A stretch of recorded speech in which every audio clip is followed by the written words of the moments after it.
Kule BNB ule dem akawa kwamba wameshasikizana, side chick wameshasikizana na Raf, washasikizana kwamba tunaenda kuanza nini, tunaenda kuanza ile show.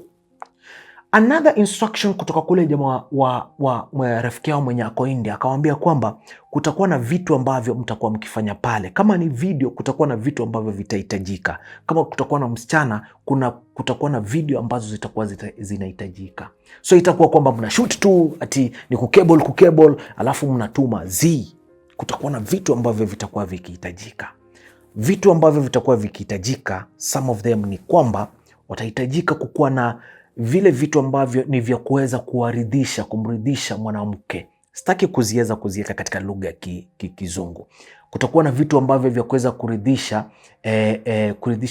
kuridhisha mwanamke. Wewe utakuwa ukivitumia, sometimes utakuwa ukivitumia na hutakuwa ukitumia nini? Utakuwa ukitumia mwili wako, utakuwa ukitumia vile vifaa.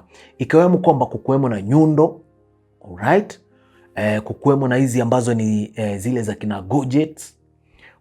Kukuwemo na zile ambazo zinaitwa hizo zikuwemo, na kukuwemo na zile mishipi za kufunga mwanamke.